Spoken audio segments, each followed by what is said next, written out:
He assumed his star power would shield him through the debate, until she, with quiet precision, exposed the gap between the elite and everyday Americans live under the glare of national TV. Tension hung in the air even before a word was spoken. The lights were hot, cameras rolling. A small but expectant crowd waited inside the studio at Central Coast State University. A televised political discussion had drawn them in, promising hot takes, and, if they were lucky, a clip-worthy clash, but nobody expected what came next. At one end of the table sat Natalie Graves, sharp suit, steadfast expression, former administration aide turned media force known for her sharp wit and unapologetic advocacy for middle America. Critics called her cocky, fans called her courageous. Either way, her presence couldn't be denied. She had the numbers, she had the reach, and lately, her name was coming up more than some sitting senators. Across from her sat Vincent Marquez, the icon, the legend, Hollywood heavyweight, famous not just for his film legacy, but for his unfiltered political outbursts. He'd been a vocal figure over recent elections, championing causes, calling out corruption, storming rallies with trademark fury. But tonight, something was different. His posture said dominance, not discussion. The moderator welcomed both guests. The topic: media-driven division in politics. Timely? Sure, but everyone knew what it meant. Let's see who loses control first. Marquez sat back, arms crossed. Natalie sat upright, notes in front of her. Untouched, no script, no cue cards. This was live. It was about to begin. I want to thank you both for being here tonight. The moderator began, voice firm, control. We're aiming for an honest conversation, one that reflects America's division without deepening it. So, let's start with this. Is the media helping or hurting public discourse? Marquez didn't wait. It's hurting, he said flatly. It's toxic. A circus. And most of it stems from that right-wing noise machine that's got half the country drinking the Kool-Aid. Audible gasps. The moderator shifted in her seat. And you, Miss Graves? Natalie didn't look at the moderator. She looked straight at Marquez. Voice cool, controlled, not defensive. I think the media is fragmented. And when someone with your influence calls half the nation brainwashed, it's not just wrong. It's reckless. Marquez scoffed. It's not reckless. It's real. People are stuck in echo chambers fueled by outrage, manipulated by those who know exactly how to do it. And Hollywood's hands are clean. Natalie asked, calm. You really think the entertainment world, with all its reach and wealth, hasn't had a hand in shaping public thought? Sometimes irresponsibly? This wasn't a debate, it was a slow burn duel. Every line deliberate, every pause intentional. Marquez leaned in. We tell stories. We reflect the truth. Natalie tilted her head. Whose truth? The room tightened. No shouting, no name-calling, just sharpened words landing like arrows. The audience leaned in. Viewers at home felt it too. Natalie's eyes weren't angry, they were focused, surgical. She hadn't come to perform, she came to dismantle. And Marquez? He looked like a man used to applause, not challenge, and definitely not from someone this composed, this young, this unshaken. The moderator tried to steer it back. Let's talk about the media's responsibility, she said, aiming for neutral ground. But the thread was already too tight. Something had shifted. This wasn't just dialogue anymore. This was tension wrapped in truth. The audience wasn't listening for policy points. They were watching for the undercurrent, and Natalie hadn't delivered her sharpest line, yet Marquez hadn't boiled over. Yet. The moderator brought up regulation, tech platforms, freedom of speech, but nobody in the room was ready to move on. They were still processing the last exchange. Marquez leaned forward again, voice lowered. Edge sharpened. You talk like you know what working people go through, like you represent them, but you don't. You're just another suit on cable spitting rehearsed sound bites. Natalie didn't flinch, just blinked once, then spoke. I grew up in Bergen County, New Hampshire, she said. Dad ran a lawn service. Mom worked nights at the hospital. We didn't have red carpets. We didn't have private jets. We had bills, cold winters, and we figured it out the hard way. She turned to face the audience now, and someone who's made a career in blockbusters, who flies private and lives behind security gates, tells me I'm out of touch. I find that curious. A few claps scattered, but noticeable enough for Marquez to hear it. He laughed. Dry, almost bitter. Oh please, he sneered. You think rattling off buzzwords about inflation makes you some kind of working-class warrior? You're not leading anything. You're a piece on the board, another cog in the machine. Natalie's smile wasn't smug, it was the kind people wear when they know they've struck a nerve. I didn't come here to play hero, she said, but I sure didn't come to be talked down to by someone who spent 30 years screaming at half the country from a balcony. The moderator tried again. Let's steer this back to polarization. But it was too late. Marquez turned, voice rising. Don't cut this off. She wants to throw punches? Fine. Let's talk. Natalie didn't blink. Let's. A long pause, someone's phone buzzed in the crowd. Someone in the back let out a soft gasp, loud enough to make it to the mic. Marquez leaned back, rubbed his face, then said, "You know what the real problem is? We've glamorized stupidity. We reward it. People like you. You simplify everything, turn it into bumper stickers, make folks feel good instead of telling the truth." Natalie shifted toward him, voice even, "And Hollywood hasn't done that for decades?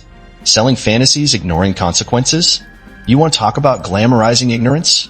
Start with influencers who post about social justice between tequila ads and red carpet photos." A stir rippled through the crowd. One of the camera operators zoomed in. A producer backstage whispered frantically. Marquez's jaw tensed, his breathing changed just slightly quicker, louder. Natalie didn't stop. "When's the last time you waited in line at a gas station in Arkansas? Card declined." Staring at the screen, wondering how to make it to work the next day. Marquez snapped, "What does that have to do with anything?" "It has everything to do with it," she replied. "Because that's what people deal with every day. Not awards, not tweets, just life, just surviving." There it was, the shift. The room had changed. Marquez hadn't expected that precision or that calm. He definitely hadn't expected someone so controlled, the cut so deep, but he wasn't backing down. Marquez's fingers tapped the table. 3 fast beats. Then he pointed at Natalie, his voice sharp. "You think you're clever," he said. "You've been trained. I can see it. You know how to work a crowd. But don't pretend you speak for the people. You speak for a machine that profits from keeping us divided." Natalie met his eyes without blinking. "And you don't?" "Every interview, every speech, every appearance. It's the same note. Blame the other side, shout down the opposition, never listen, just rage. I've lived through more than you can imagine." He shot back. "You wouldn't last a day in my world." Natalie's voice slowed, just slightly. "I lost my brother to fentanyl," she said. "Small town, no help. He was 23. That's survival. That's what I bring into every conversation. Because unlike you, I don't have legacy or celebrity to shield me." The room went silent, a deep, unsteady silence. Even the moderator looked rattled. But Natalie wasn't reaching for sympathy. She wasn't trying to shock anyone. She was telling the truth. Marquez leaned closer again, voice barely above a whisper, but caught by the mic. "That's tragic. And I'm sorry. But don't use personal pain to justify pushing misinformation." "What lies?" Natalie asked, steady. Marquez stood up. Not scripted, not staged. He pushed the chair back with a loud scrape, a sound that cut through the stillness of the room. "You sit here and pretend to care," he said, motioning toward the audience. "But all you're doing is feeding excuses. You don't hold anyone accountable. You just give them something to blame. That's not leadership. That's cowardice." Some in the crowd began murmuring. Security in the back subtly shifted, but Natalie didn't move. "You're yelling." "Vincent," she said calmly. "Not me. Who's really selling outrage here?" "I'm passionate," he barked. "You're shaken," she said, "because someone without the fame, without the name is holding a mirror up and you don't like what's staring back." And that was it. He snapped. "You don't know a damn thing about me." He shouted, voice slicing through the space. "You don't know what I've sacrificed, what I've fought for. You're a kid with a camera crew and a script. You haven't earned the right to talk down to me." Natalie looked down, not in shame and calculation. Then she said, quietly, "You know what frustrates people more than politics, Vincent? Being condescended to by someone who thinks stardom means they're smarter." She looked him dead in the eyes. "You've had the platform. You still do. But if all you're doing is yelling, what good is it?" And then she pushed her notes aside, leaned forward, and delivered the line that would echo across every screen in America. "You've played gangsters, boxers, cops. But right now, you're just playing yourself. And it's not your strongest performance." Gasp, not metaphorical. Real, audible gasps from the audience. Phones rose into the air. A producer gestured wildly backstage. "Cut," he mouthed, but the feed was still rolling live. Marquez looked stunned, not just by the line, but by the shift in the room. He could feel it, the support draining out of the air like oxygen leaving a tank. He sat down slowly, stiffly. But the moment had already gone nuclear. Within seconds, it was everywhere. Clips were already being trimmed, reposted, looped on social media. But the show wasn't over. Backstage, the producer was swearing under his breath, waving to the tech crew to kill the feed. No one moved. Nobody wanted to be the one to cut away from history happening in real time. The live stream kept rolling. Phones across the country lit up. In kitchens, dorms, diners, people called out to friends, "Turn this on. Something's going down." Some thought it was a skit. Others knew better. This was too raw to be rehearsed. On stage, Marquez stared at Natalie, face flushed. breathing unsteady. He tried to regain control, but the damage had already carved its place in history. "I've spent my life fighting for this country," he said, voice rough. "I've spoken out, even when it wasn't popular. I've stood against corruption while others stayed quiet. No one's taking that from you," Natalie replied. "But yelling doesn't make you right, and volume doesn't equal victory." Marquez raised a hand, palm open. "So what now? You're the voice of America? With your polished interviews and viral lines?" She blinked. "I'm not claiming to speak for everyone, but I am saying what a lot of people are already thinking." He laughed again, but this time it was hollow, disconnected from the moment. "You know why this country's falling apart," he said. "Because people listen to folks like you who reduce every complex issue to a tweet and a smirk." Natalie let that hang in the air, then replied, cool and clear, "Maybe people are tired of being told they're stupid just because they see the world differently. Maybe they're sick of being shouted at by celebrities who only show up when the cameras do." A beat. Marquez stood again, but this time there was no fire in it. Just heat. Just frustration. "This is what happens," he muttered, "when influencers pretend to be intellectuals." Natalie didn't raise her voice, didn't lean forward. She simply replied, "And this is what happens when someone mistakes fame for moral authority." A soft whoa came from a camera operator, barely audible but caught on mic. The control room went still. And then, the break. Marquez snapped, his composure shredded. He tore the mic from his collar. The wire caught, pulling at his jacket. He dropped the mic onto the desk, hard. "You people deserve each other," he spat. "I'm done." Natalie repeated, quietly, "You people. You mean Americans who think differently than you?" He didn't answer. He turned to leave, but paused, pointed at her one last time. "You think this is a win? Enjoy your 15 minutes. "I'm not here for 15 minutes, Natalie replied. "I'm here because someone needs to push back against this idea that disagreeing with a celebrity means you're automatically wrong." And then he was gone, storming off stage. Not elegant, just raw. His mic still lived. His footsteps loud. The door didn't slam, but it might as well have. The moderator stared ahead, then glanced at Natalie, then at the stunned crowd. "Well," she said, awkwardly, "let's take a quick break." But it was too late. The internet had already taken over. Too late. The moment had already detonated online. Clips were clipped mid-sentence, posted within minutes on X, TikTok, Instagram, and yes, even Facebook. Natalie's quote, "Fame doesn't make you right," was everywhere, looped with dramatic music, paired with Marquez's storm-off. Editors were already slicing footage. Pundits were calling producers. Podcasters were hitting record. But Natalie? She sat still in her chair, unmoved by the commotion. She didn't check her phone, didn't scan the room, just sat, collected, processing. She hadn't planned this. No one had. But something cracked open that night, and there was no closing it again. And what exploded wasn't just a moment, but a movement. Within the hour, the footage hit YouTube, not the network stream, but a shaky vertical clip from a student in the third row. The audio wasn't perfect, but every word landed. The title? Natalie Graves versus Vincent Marquez. Walkout goes viral within an hour. Over 200,000 views. By morning, pushing 2 million. Natalie didn't post. No tweets, no stories, no press release. She spent the evening in a quiet booth at a rooftop lounge a few blocks from campus.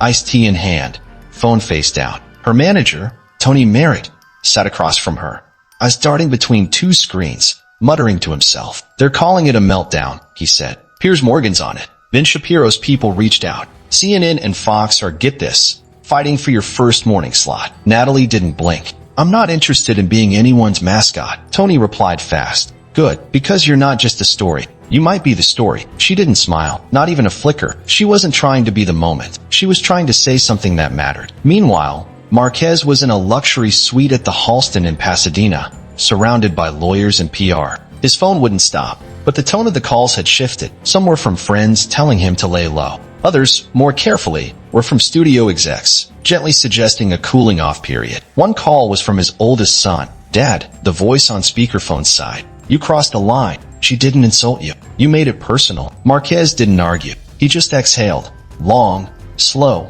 then looked out the window at a city that suddenly felt colder. Public opinion split fast. Reddit lit up. Threads compared the walkout to other infamous political meltdowns. Some said Marquez had been baited. Others claimed he simply couldn't take the heat. Hashtags took over. Memes blossomed overnight. Hashtag Natalie Clapsback trended. GIFs of Marquez ripping off his mic became the digital face of embarrassment. Back in New Hampshire, Natalie's parents fielded calls from neighbors, Old teachers, distant cousins, everyone suddenly remembered her. Her father, now retired, stood on his porch when a local news van pulled up. "She's always had grit," he said. "That's not new." And it wasn't just the internet reacting. Within 24 hours, late-night hosts joined in. Jimmy Fallon joked about the most dramatic exit since someone tried to quit The Bachelor mid-roast. Kimmel ran a skit, a Marquez lookalike yelling at a child over juice boxes. Colbert took a gentler jab, calling it the loudest mic drop since Kanye and the VMAs. But Natalie?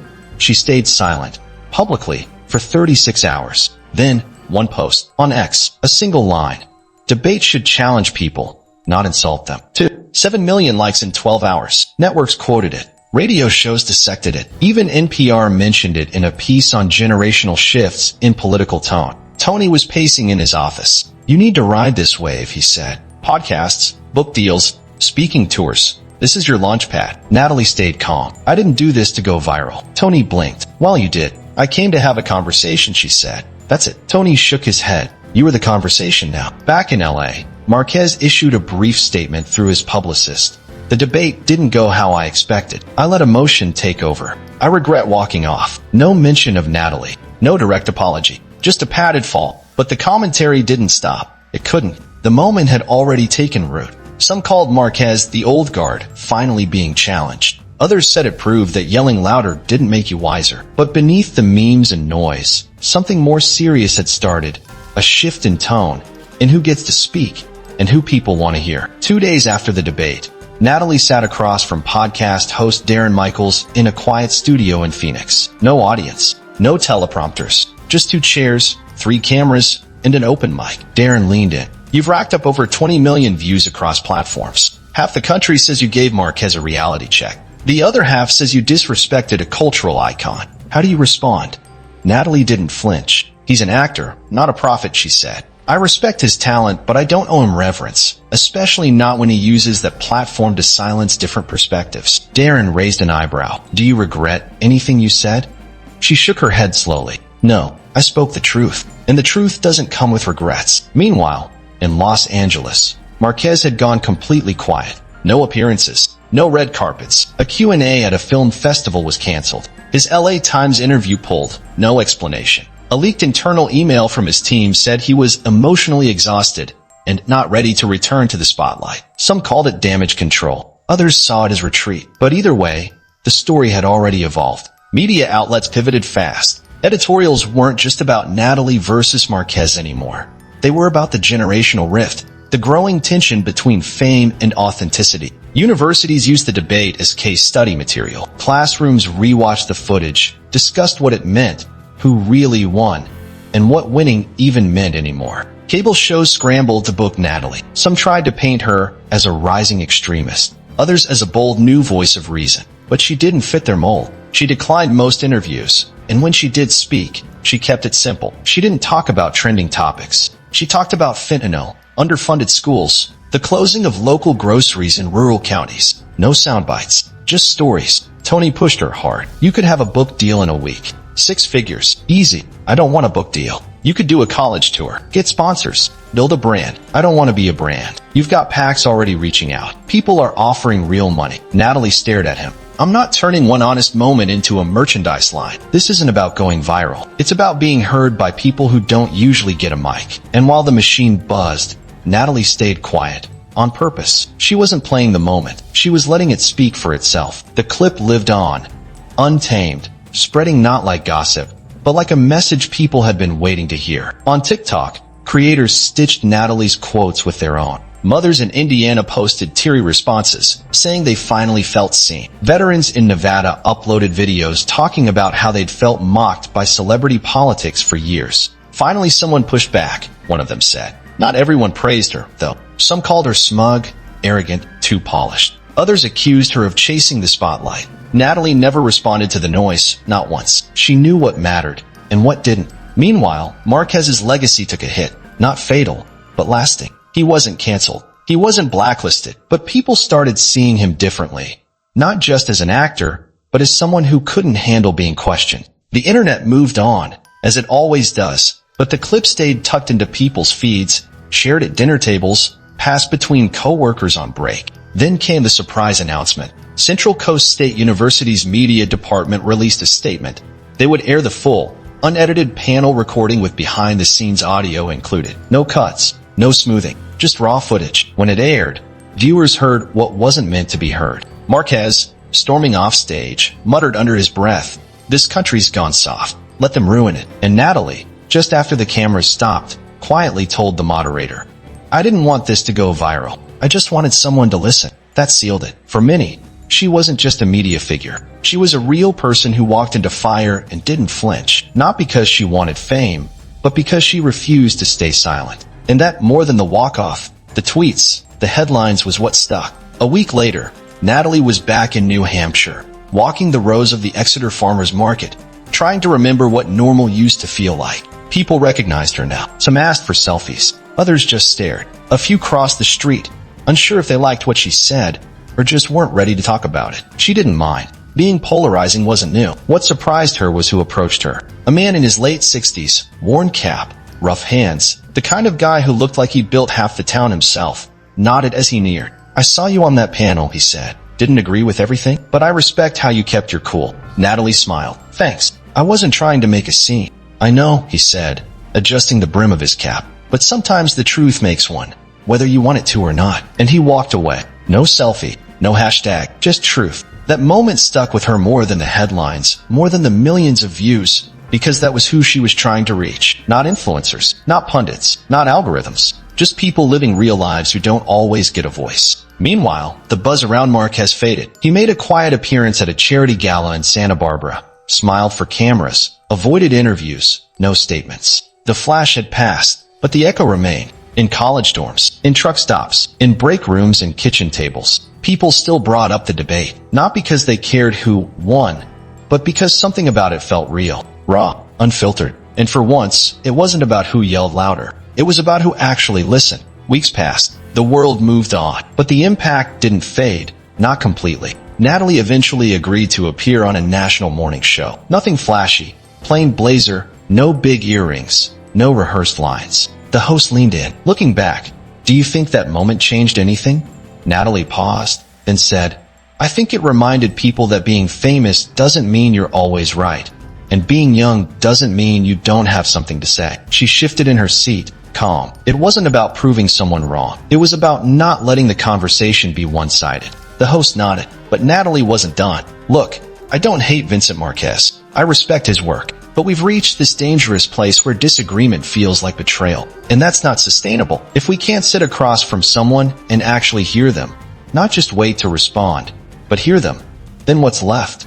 Just noise, just division." That quote didn't go viral. It didn't trend, but it landed quietly, like a seed dropped in the dirt, just waiting for time and light. A week later, a high school debate team in Wichita Falls, Texas, used it to open their championship argument. Months rolled by. The internet found new obsessions, new clips, new outrage. But something about that night lingered. Not the shouting, not the walk-off, not the viral fame. It was the reminder that we don't have to agree to be worth listening to. That strength isn't in the volume of our voice, but the depth of our conviction. And that sometimes the people we dismiss quickest because they're too young, too blunt, too unfamiliar are the ones we should have been listening to all along. So what's the takeaway? Speak your truth, stay calm in the storm, and when the lights dim and the cameras cut out, let your character do the talking. Because in the end, it's not the moment that matters most. It's what people remember afterward. And if this story made you pause, if it reminded you that real conversation still matters, don't scroll past. Share it. Send it to someone who still believes in listening.